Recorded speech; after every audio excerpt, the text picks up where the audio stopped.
उसको हम नेग्लेक्ट कर सकते हैं। ठीक है, तो डी ब्रोगली की थ्योरी के बाद में एंट्री मारी हाइजेनबर्ग ने। हाइजेनबर्ग ने कहा कि अगर ये इलेक्ट्रॉन प्रोटॉन के साथ में कोई वेव जुड़ी हुई है और वो अगर एक सिंगल वेव है, सिंगल वेव कहां से कहां तक है, माइनस इनफाइनाइट से लेकर प्लस इनफाइनाइट तक है।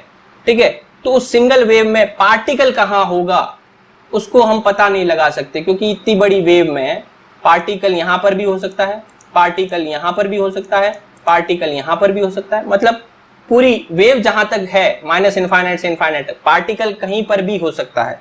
तो यहां एक प्रॉब्लम आ गई कि वेव नेचर जुड़ी हुई होने के कारण पार्टिकल की जो पोजीशन है वो अनसर्टेन हो गई, अनिश्चित हो गई, उसकी स्थिति में अनिश्चितता आ गई। ठीक है, लेकिन अगर हम इसका मोमेंटम निकालें तो मोमेंटम डी ब्रोगली के फॉर्मूले से P बराबर में क्या होगा, h अपॉन लेमडा। h यहाँ प्लांक कांस्टेंट, लेमडा इस वेव की वेवलेंथ। तो एक सिंगल वेव है, उसकी वेवलेंथ फिक्स है, तो उसका मोमेंटम भी फिक्स होगा। तो मतलब मोमेंटम तो एकदम सर्टेन है लेकिन पोजीशन अनसर्टेन है। तो ये स्थिति जो है प्रैक्टिकली पॉसिबल नहीं है कि पोजीशन पूरी तरह से अनसर्टेन हो, माइनस इनफाइनाइट से प्लस इनफाइनाइट। ये कुछ ऐसा हुआ कि एक इलेक्ट्रॉन है, एटम के अंदर है, लेकिन हमें नहीं पता कि वो माइनस अनंत पर दूरी पर है या प्लस अनंत दूरी पर है। अगर वो एटम के अंदर है, अब एटम में कहां है ये तो नहीं बता सकते, लेकिन हम इतना जरूर कर सकते हैं कि वो है एटम के दायरे में ही, एटम के डायमीटर में ही कहीं होगा, तो उसकी अनसर्टेनिटी अनंत नहीं हो सकती। ठीक है, तो हाइजेनबर्ग ने सोचा कि किसी पार्टिकल के साथ में एक वेव जुड़ी हुई नहीं होगी, उसके साथ में बहुत सारी वेव जुड़ी हुई होनी चाहिए, और बहुत सारी वेव जुड़ेगी तो उनमें अध्यारोपण होगा, और अध्यारोपण होने पर वो वेव्स मिलकर एक छोटा वेव पैकेट बना देगी। तो छोटे वेव पैकेट में कई जगह पर वेव जो है एक दूसरे को कैंसिल कर चुकी होगी, इसलिए वेव का साइज माइनस इनफाइनाइट से प्लस इनफाइनाइट नहीं होकर किसी डिस्टेंस x1 से x2 तक ही रहेगा। ठीक है, तो जितनी इस वेव की चौड़ाई होगी, वेव पैकेट की चौड़ाई होगी, उतनी ही पोजीशन में अनसर्टेनिटी होगी। मतलब पोजीशन पार्टिकल, अब इस वेव से जो पार्टिकल जुड़ा हुआ है वो या तो यहां हो सकता है, या यहां हो सकता है, या यहां हो सकता है। मतलब x1 से लेकर x2 तक कहीं पर भी हो सकता है। ठीक है, यहां पर जो उसकी पोजीशन में अनसर्टेनिटी उसको हमने डिक्रीज कर दिया। अब आप देखें मोमेंटम निकालें। मोमेंटम क्या होता है, P बराबर में h अपॉन लेमडा। अब हमने कहा कि यहाँ बहुत सारी वेव्स है, तो बहुत सारी वेव्स है तो सबकी लेमडा अलग अलग होगी, सबकी लेमडा अलग अलग, तो सबका मोमेंटम अलग अलग। तो हमारे पास बहुत सारे मोमेंटम आ जाएंगे। ठीक है, बहुत सारे मोमेंटम, मतलब कौन सा मोमेंटम किस समय है वो हम पता नहीं लगा सकते, तो यहाँ मोमेंटम में कुछ अनसर्टेनिटी आ जाएगी। तो जैसे ही हमने पार्टिकल की पोजीशन की अनसर्टेनिटी कम करने की कोशिश की, मोमेंटम में अनसर्टेनिटी बढ़ गई। वही अगर हम एकदम सर्टेन कर दे पार्टिकल को, तो पार्टिकल को एकदम सर्टेन करने के लिए यहाँ केवल एक वेव बननी चाहिए, ये एक वेव बननी चाहिए। तो वो तभी पॉसिबल है जब यहाँ इनफाइनाइट नंबर ऑफ वेव्स मिल जाए, अनंत तरंगे मिल जाए। अगर अनंत तरंगे मिलेगी तो यहाँ अनंत प्रकार की वेवलेंथ होगी। अनंत प्रकार की वेवलेंथ मतलब अनंत प्रकार के मोमेंटम, यानी मोमेंटम में अनसर्टेनिटी जो है वो इनफाइनाइट हो जाएगी। तो इसका मतलब ये हो गया कि अगर हम पार्टिकल की पोजीशन को सर्टेन करने की कोशिश करते हैं तो उसका मोमेंटम अनसर्टेन हो जाता है। अगर मोमेंटम को सर्टेन करने की कोशिश करते हैं तो उसकी पोजीशन अनसर्टेन हो जाती है, यानी कि दोनों की अनसर्टेनिटी में कोई रिलेशन है। ठीक है, तो हाइजेनबर्ग ने ये कहा कि पार्टिकल की पोजीशन और उसका मोमेंटम की अनसर्टेनिटी का जो प्रोडक्ट है वो हमेशा एक छोटे नंबर h अपॉन 4 पाई से बड़ा या उसके बराबर होगा। मतलब इतनी तो अनसर्टेनिटी कम से कम होगी होगी, h अपॉन 4 पाई की अनिश्चितता तो होगी होगी, उससे ज्यादा हो सकती है लेकिन उससे कम नहीं होगी। ठीक है, तो इस तरह से ये जो अनिश्चितता आई वो उस पार्टिकल का नैसर्गिक गुण है, नेचुरल प्रॉपर्टी है। ठीक है, मतलब ऐसा नहीं है कि हमारे पास उपकरण अच्छे नहीं है इस वजह से हम मोमेंटम और पोजीशन जो है वो एक साथ नहीं निकाल सकते। ये पार्टिकल का नेचर ही ऐसा है कि अगर हम मोमेंटम निकालने की कोशिश करेंगे तो पोजीशन अनसर्टेन हो जाएगी, और पोजीशन निकालने की कोशिश करेंगे तो मोमेंटम अनसर्टेन हो जाएगा। इस सिद्धांत ने जो है बहुत बड़ी क्रांति ला दी। यहां तक कि इस सिद्धांत को आइंस्टाइन ने भी माना नहीं एक बार के लिए, क्योंकि उनके लिए ये मानना बड़ा मुश्किल था कि चीजें अनसर्टेन होती है। तो इस सिद्धांत ने जो है बहुत बड़े नियम को फेल कर दिया, जिसको हम क्लास 11 से यूज करते आ रहे हैं, न्यूटन्स लॉ को फेल कर दिया। क्लास 11th में हम जो प्रॉब्लम सॉल्व करते हैं वो इस तरह से सॉल्व करते हैं कि एक वेज दिया हुआ है, उस पर एक बॉक्स दिया हुआ है, अब उस पर फोर्स कैलकुलेट करके आप बताएं कि वो एक पर्टिकुलर टाइम के बाद में, कितने टाइम के बाद में नीचे आएगा, उसकी वेलोसिटी क्या होगी, कितनी डिस्टेंस कवर करेगा, वगैरह वगैरह, वो सारी चीजें हम F बराबर में ma से एक्सेलरेशन निकाल कर फिर v बराबर में u प्लस ए टी और ये अदर इक्वेशंस का यूज करके कैलकुलेट करते हैं।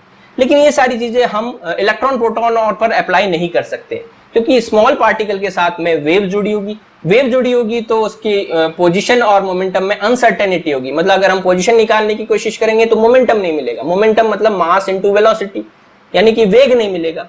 ठीक है, तो अगर हम स्थिति ज्ञात करने की कोशिश करेंगे तो वेग नहीं मिलेगा, वेग ज्ञात करने की कोशिश करेंगे तो स्थिति नहीं मिलेगी। यहां पर तो हमें बॉक्स का स्थिति भी पता है कि वो यहां पर था और वेग भी पता था कि प्रारंभ में 0 था, लेकिन इलेक्ट्रॉन प्रोटॉन और के लिए अप्लाई नहीं हो पाएगा, इसलिए ये इक्वेशंस इलेक्ट्रॉन प्रोटॉन पर काम नहीं करेगी। तो यहाँ न्यूटन्स लॉ फेल हो जाता है। फिर इस सीन में एंट्री मारी श्रोडिंगर ने ये कहा कि जैसे कि पार्टिकल के साथ में एक वेव जुड़ी हुई होती है, उस जुड़ी हुई वेव का अगर हम एक फंक्शन निकाल लें जिसे वेव फंक्शन कहते हैं, जिसे साई से डिनोट करते हैं, तो ये वेव फंक्शन हमें उस पार्टिकल से रिलेटेड बहुत सारी इंफॉर्मेशन दे सकता है। ठीक है, अगर हम इस वेव फंक्शन के जो एम्पलीट्यूड होता है, यानी कि इसका आयाम जो होता है, उसका स्क्वायर निकाल लें तो हम पार्टिकल की किसी भी जगह पर पाए जाने की प्रोबेबिलिटी निकाल सकते हैं, यानी कि प्रायिकता निकाल सकते हैं। मतलब ये एम्पलीट्यूड जितना ज्यादा होगा वहां पर पार्टिकल के मिलने की पॉसिबिलिटी उतनी ज्यादा बढ़ जाएगी। जैसे कि इस वेव में दिख रहे हैं कि यहाँ पर बीच में सेंटर में जो एम्पलीट्यूड है वो ज्यादा है, तो यहाँ पर पार्टिकल के मिलने की प्रोबेबिलिटी सबसे ज्यादा है। जबकि किनारों पर आप देखें कि वेव का एम्पलीट्यूड कम है, तो वहां पर पार्टिकल की मिलने की प्रोबेबिलिटी सबसे कम है। ठीक है, तो इस तरह से इस वेव फंक्शन को कैलकुलेट करके हम पार्टिकल के रिलेटेड बहुत सारी इंफॉर्मेशन कलेक्ट कर सकते हैं। तो श्रोडिंगर ने इस वेव फंक्शन को कैलकुलेट करने के लिए एक डिफरेंशियल इक्वेशन दी, जिसे श्रोडिंगर वेव इक्वेशन कहा जाता है। इस इक्वेशन को डेराइव करना उतना ही मुश्किल है जितना कि श्रोडिंगर की नाम की स्पेलिंग याद रखना। ठीक है, फिर भी हमें ये जो इक्वेशन है वो अच्छे से डेराइव करना सीखेंगे हम, और इसका क्या एप्लीकेशन है इसको सॉल्व करना भी हम सीखेंगे। ठीक है, तो श्रोडिंगर की इक्वेशन को सॉल्व करने के लिए हमें क्या इंपॉर्टेंट पैरामीटर की जरूरत होगी। ई यहाँ पर है पार्टिकल की एनर्जी, वी यहाँ पर जो पार्टिकल जहां रखा हुआ है उसके चारों तरफ के एनवायरनमेंट का पोटेंशियल एनर्जी है। ठीक है, एच यहाँ प्लांक कांस्टेंट है, एक्स वाई जेड डायरेक्शन है, और साई हमारा वेव फंक्शन है। ठीक है, तो इस इक्वेशन में जो इंपॉर्टेंट पैरामीटर है वो होता है यहाँ पर पोटेंशियल एनर्जी, यानी कि वी, जो कि उस पार्टिकल के चारों तरफ के एनवायरनमेंट को डिफाइन करती है। ये पोटेंशियल एनर्जी जो है वो हम कैसे निकालते हैं, हमें फोर्स और पोटेंशियल एनर्जी में रिलेशन पता है, F बराबर में माइनस dv बाय dr होता है। जैसे फॉर एग्जांपल कि अगर potential gravitational potential energy mgr है, तो mgr का डिफरेंशिएशन करेंगे r के रेस्पेक्ट में, तो माइनस का mg आएगा, मतलब वो फोर्स को डिनोट करेगा। तो फोर्स और पोटेंशियल एनर्जी में ये रिलेशन होता है। तो इसकी हेल्प से हम पोटेंशियल एनर्जी निकाल सकते हैं फोर्स का इंटीग्रेशन करके। तो हमारे चारों तरफ के एनवायरनमेंट में जो फोर्स दिया हुआ होता है उसका इंटीग्रेशन करके हम पोटेंशियल निकाल सकते हैं, और उस पोटेंशियल की वैल्यू यहाँ रखकर इस डिफरेंशियल इक्वेशन को सॉल्व किया जाता है और साई की वैल्यू निकाली जाती है। ठीक है, तो क्या क्या कंडीशन हम यहाँ पढ़ने वाले हैं एक बार नजर डालते हैं उस पर। हम यहाँ पढ़ेंगे वन डायमेंशनल बॉक्स, जिसमें एक पार्टिकल जो है वो एक ऐसे बॉक्स में रखा हुआ है जहां अंदर पोटेंशियल 0 है, लेकिन उसकी दीवारों पर पोटेंशियल जो है वो इनफाइनाइट है। लेकिन ये पार्टिकल केवल एक डायरेक्शन में मूव कर सकता है, एक्स डायरेक्शन में, इसलिए इसको बोलते हैं वन डायमेंशनल बॉक्स। ठीक है, तो ये अंदर तो इजीली फ्रीली मूव करता है क्योंकि पोटेंशियल 0 है, लेकिन जैसे ही दीवारों पर आता है तो इनफाइनाइट पोटेंशियल होने की वजह से पोटेंशियल में चेंज भी इनफाइनाइट होता है, तो इनफाइनाइट फोर्स लगता है, इसलिए पार्टिकल वापस टकराकर अंदर ही रह जाता है। ऐसा ही केस इसका जनरलाइजेशन हो गया। ये अगर 3 डायरेक्शन में मूव कर सके, एक्स वाई जेड, वो 3 डायमेंशनल बॉक्स हो जाएगा। इसको भी हम श्रोडिंगर इक्वेशन से सॉल्व करेंगे। एक कंडीशन होगी कि हमारे पास पोटेंशियल का एक बैरियर हो गया, हमारे सामने एक पोटेंशियल का स्टेप है और पार्टिकल उस स्टेप को फॉलो करने की कोशिश कर रहा है, मतलब उसको क्रॉस करने की कोशिश कर रहा है। या कंडीशन ऐसे होगी, ये इस तरह से रेक्टेंगुलर बैरियर दे दिया, उसको पार्टिकल क्रॉस करने की कोशिश कर रहा है। तो क्लासिकली अगर हम देखें तो पार्टिकल जो है वो इन दीवारों को क्रॉस नहीं कर सकता। इनको हम ऐसे माने ये दीवार की तरह है और पार्टिकल दीवार की तरफ जा रहे हैं, तो टकराकर वापस आने चाहिए क्लासिकली। लेकिन क्वांटम मैकेनिकली पार्टिकल के साथ में एक वेव भी जुड़ी हुई है, और वेव जो है वो किसी भी पोर्शन को ट्रांसमिट कर सकती है। तो यहाँ वेव ट्रांसमिट करते हुए दूसरी तरफ जा सकती है, और यहाँ वेव का कुछ एम्पलीट्यूड आ गया, यानी कि यहाँ पर पार्टिकल के मिलने की कुछ ना कुछ प्रोबेबिलिटी होगी। तो इसका मतलब ये हो गया कि ये पार्टिकल इस बैरियर को क्रॉस करते हुए दूसरी तरफ भी आ सकता है। ठीक है, इसे हम बोलते हैं क्वांटम टनलिंग। और इसके बेस पर हम बहुत सारी घटनाओं को समझा सकते हैं। जैसे सूर्य के अंदर, सन के अंदर फ्यूजन रिएक्शन होती है, संलयन अभिक्रियाएं होती है। तो संलयन अभिक्रिया में क्या होते हैं, हाइड्रोजन के न्यूक्लियस मिलकर एक दूसरे से मिलकर एक बड़ा हीलियम का न्यूक्लियस बनाते हैं।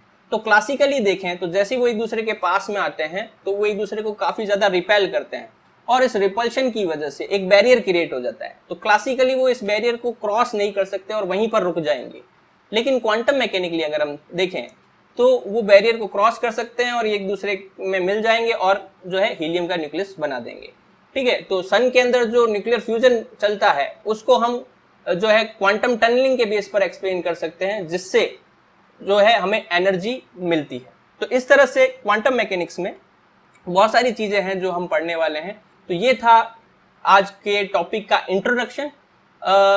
बाकी हम नेक्स्ट क्लास में पढ़ते हैं। तब तक stay home, stay safe and keep studying.